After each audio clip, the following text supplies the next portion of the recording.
Ennakkoon voisi kuvitella, että tulee todella jännittävä kilpailu. Siinä oli Andreas Turkildsen Norja esittelyssä ja mennään mies mieheltä. Tässä sitten Latvian Eriks Raks. Tilastotulos tältä kesältä 85-83. 2 vuotta sitten EM-kisoissa 4. Bro Greer vakuuttava karsinnoissa, ennätys tältä kaudelta 87-39.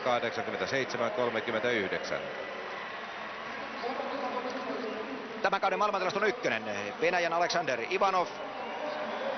87-73 on maailman ykköstulos ennen tätä kilpailua.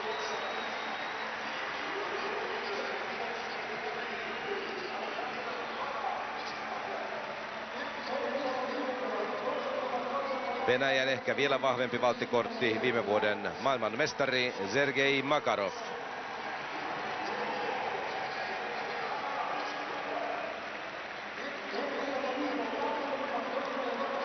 Kolmikertainen olympiavoittaja, kolmikertainen maailmanmestari Jan Zelezny, tsekki. Tällä kaudella 86-12. Ja aina kun suurkilpailusta on kysymys, Zelezny kannattaa siinä huomioida, vaikka tämän kauden tilastotulos ei olekaan niin ylivertainen kuin aikaisemmin. Pikemminkin päinvastoin.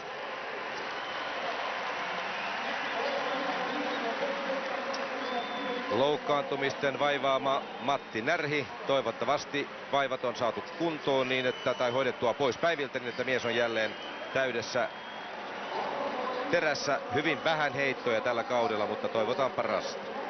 Olisiko se tässä finaalin mustahevonen? Vadim Vasilevskis Latvia heitti karsinnassa oman ennätyksensä 84-43. Esko Mikkola, kauden mittaan tuloskunto alkaa vakiintua reilusti päälle 80 metrin ja saattaa olla, että 82-3 metriä on heitettävä, jotta pääsee 3 päätöskierrokselle alkukilpailun jälkeen.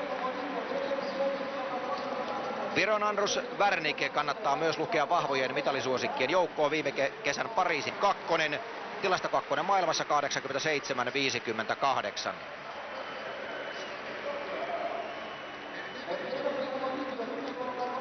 Sitten Suomen Tero Pitkämäki, Kalevan kisojen ykkönen 84-64 ja häneen aika moni suomalaisista luottaa. Tero on ollut loistava kilpailija tällä kaudella, kylmähermoinen kaveri.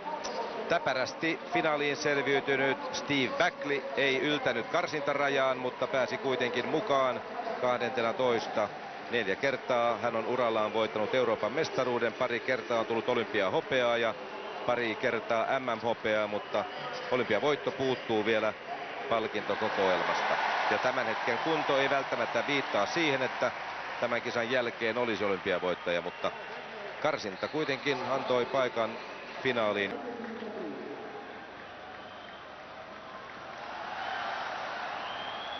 Keihäänettä paikalla. Heittovuoroon tulee Eriks Raks, Latvia. Edmontonissa 8. MM-kisoissa 3 vuotta sitten, EM-kisojen 4. Münchenissä 2 vuotta sitten. Tällä kaudella paras heitto on kantanut lähes 86 metriä. Avaus on kuitenkin melko vaatimaton, 77 metriä ja se ei tietysti tässä seurassa riitä kovinkaan pitkälle.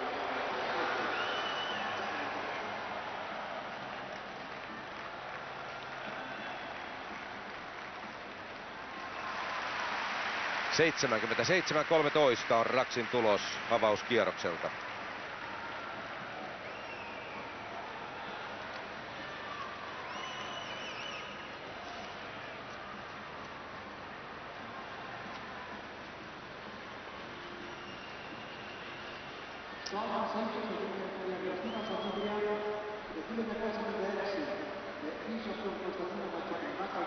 Hänen jälkeensä vauhtiradan päähän astelee Yhdysvaltain Bro Greer. 4 vuotta sitten olympialaisissa 12. Edmontonissa arvokisojen paras sijoitus 4. ja niin kuin varmasti jo osittain kävelystäkin näkee, eli hänen toinen polvensa on aika pahassa kunnossa. Ja tämä tukijalka ei ole oikeastaan käytössä ollenkaan. Siitä huolimatta lähes pelkällä kädellä Bro Greer on viime aikoina kilpailut ja tämän kauden tilastotulos 87-39 on myös miehen oma ennätys. Ja nythän tässä hän pelaa tietysti aika kovaa uhkapeliä. Karsinnassakin rävähti ensimmäisellä hirmu kaari ja tähän ensimmäiseen hän varmasti satsaa nytkin. Millaisen kaaren hän sieltä sitten pystyy vetäisemään noin. Keihäs lähtee korkeana ja kaartaa sinne.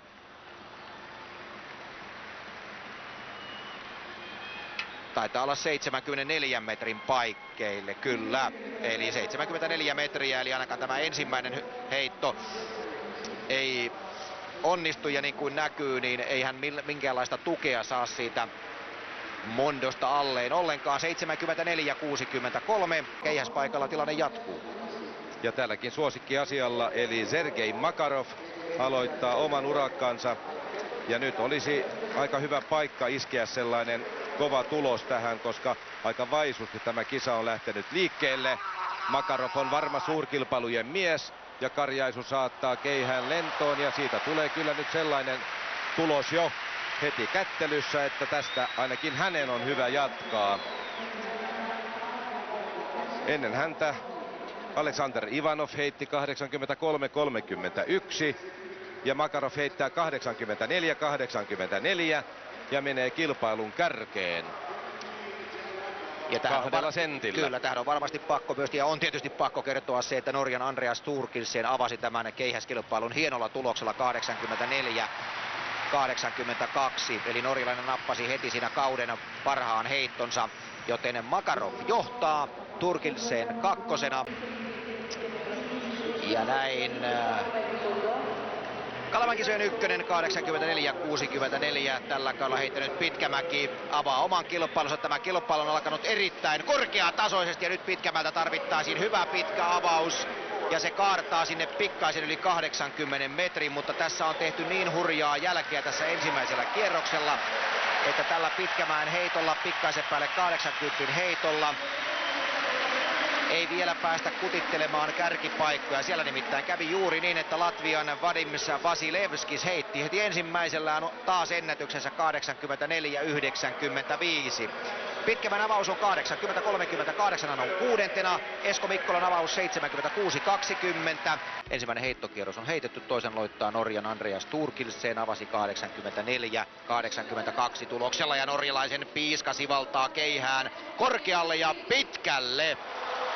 Nyt tulee nimittäin sellainen heitto norjalaiselta, että siinä ensinnäkin paranee miehen ennätys, joka on 85-72. Se paranee varmaan lähes metrillä. Ja ennen kaikkea tärkeää on se, että Thorkildsen nousee kilpailun ykköseksi. Kilpailua siis johtaa Latvian Vasilevskis 84-95. Kakkosena on Sergei Makarov 84-84 ja Thorkildsen oli kolmantena ennen tätä heittoa tuloksella 84-82. Mutta nyt tulee upea heitto 86-50. Andreas Thorkildsen Norja johtaa kilpailua hienolla tuloksella ja omalla ennätyksellään. Tero Pitkämäki ja hänen toinen heittonsa lähtee tästä näin ja Pitkämäki raapaisee keihäänsä ja se kaartaa reippaasti päälle 80 metrin. Eli Tero Pitkämäki heittää toisella kierroksella hyvän heiton. Teron ensimmäinen heittohan kantoi 80-38. Ja nyt tällä toisella kierroksella tulee tulos 83-01, mutta kilpailun taso on tällä hetkellä sen verran korkea, että sillä pääsee vasta paikalle 7. Keihään heitossa kolmas heittokierros ja heittovuoroon tulee Yhdysvaltain Bro Creer. Avaus on ollut hänelle vaatimaton 74-36. Toinen heitto epäonnistui myöskin täydellisesti, se oli, ja sen hän astui yli. Näin ollen kolmannelta kierrokselta hän tarvitsee kunnon tuloksen, koska 8. paikkaankin tarvitaan nyt Backlin heittämä 81-48. Bro Creer ja jalka on vaivannut kahdessa aikaisemmassa heitossa ja tämä menee aivan pipariksi tämä viimeinen. Näin tämän kauden maailmantilaston kärkimies, kolmen kärjessä oleva Bro Creer, kolmantena oleva Creer putoaa ilman muuta jatkosta. Ja suomalaistilanne on se, että Mikkola on 11, Pitkämäki on 7 ja Närhi sitten siinä välissä, hän on 9.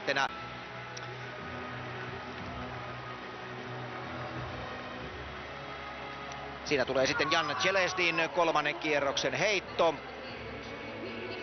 Ja se kantaa hivenen päälle 80 metrin. Näin ollen se tietää sitä, että kolminkertainen olympiavoittaja on ulkona kolmelta viimeiseltä kierrokselta. Eli tässä on käyty kovaa pudotuspeliä. Kauden kolmonen Bro Greer ulkona kolmelta viimeiseltä kierrokselta, kolminkertainen olympiavoittaja, kolminkertainen maailmanmestari Jan Zelezny 80-59 kolmannelta kierrokselta.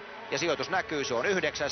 Ja näin ollen tsekkiä ei nähdä kolmella viimeisellä kierroksella. Ja tämä on yksi pala keihäshistoriaa tämä tilanne. Se on aika kova paikka varmasti hänelle, mutta toisaalta näitä menestystarinoita hän on kokenut aikaisemmin. Ja sitten Matti Närhi, nyt pitäisi tulla parannusta. Matti on siis 10. listalla, 80-28 ja nyt pitäisi saada sellainen 82 metrinen, jotta pääsee vielä jatkokierroksille. Keihäs kohoaa korkealle ja huuto ainakin on kova, mutta se ei nyt auta. Huuto ei sitä kanna kovinkaan pitkälle ja keihäs putoaa alas ennen 80 metrin viivaa, joten myöskin Matti Närhi seuraa sitten kilpailua tästä eteenpäin katsojan roolissa.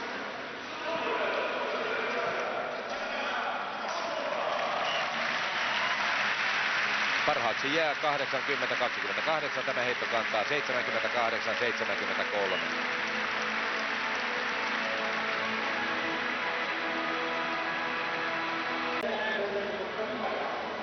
Esko Mikkola heittovuorossa sitten, eli Victoria Stjopina sivusi siinä kauden parastaan. Mikkolan pitää nyt heittää sitten selvästi paremmin.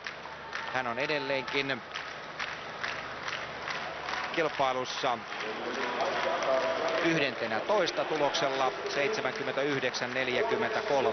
ja 8. paikka on Backlillä 81-48. Siitä lähtee Esko Mikkolan kolmas riuhtaisu, joko nyt menisi sitten vähän pidemmälle. Keihäs putoaa nopeasti alas ja se tietää silloin sitä, että myös Esko Mikkola on kolmelta viimeiseltä kierrokselta ulkona.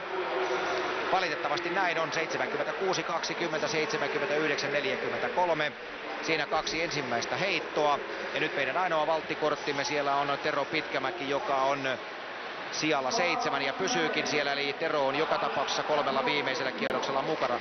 Kilpailussa viimeinen heitto ja tämä on ainoa uhka enää ja este Thorkildsenin voitolle. Keihäs kaartaa vahvasti oikealle eikä riitä missään tapauksessa, eli olympiavoitto menee Norjaan. Voittaja on Andreas Thorkildsen toisen kierroksen heitollaan, joka kantoi 86-50 ja melko lähellä oli oikeastaan senkin ihmeen toistuminen, että Melbournen jälkeen seuraava norjalaisvoittaja olisi heittänyt peräti saman tuloksen kuin Danielsen silloin 48 vuotta sitten. Hänen voittotuloksensa oli 85-71. Thorkildsen pamauttaa hieman paremmaksi 86-50 ja todella melkoinen temppu ja aika hurja kaksariyhdistelmä. Olympiavoittaja Andreas Thorkildsen Norja, kisan kakkonen Latvian Vadims Vasiljevskis ja kolmas yksi suurimmista ennakkosuosikeista sitten Sergei Makaron. Ja suomalaiset siis Tero Pitkämäki 8. tuloksella 83-01.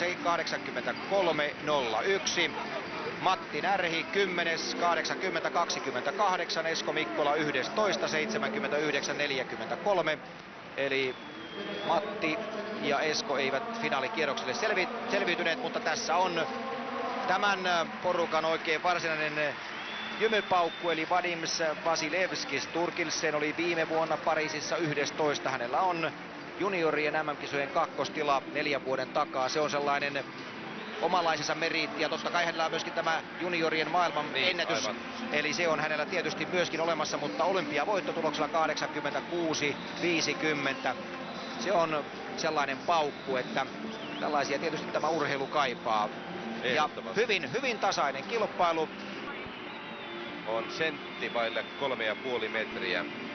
Ja siihen väliin mahtuu siis 6 kilpailijaa nähdyin tuloksin. Tero Pitkämäki 8, Matti Närhi 10 ja Esko Mikkola 11. Suomalaisten saldo.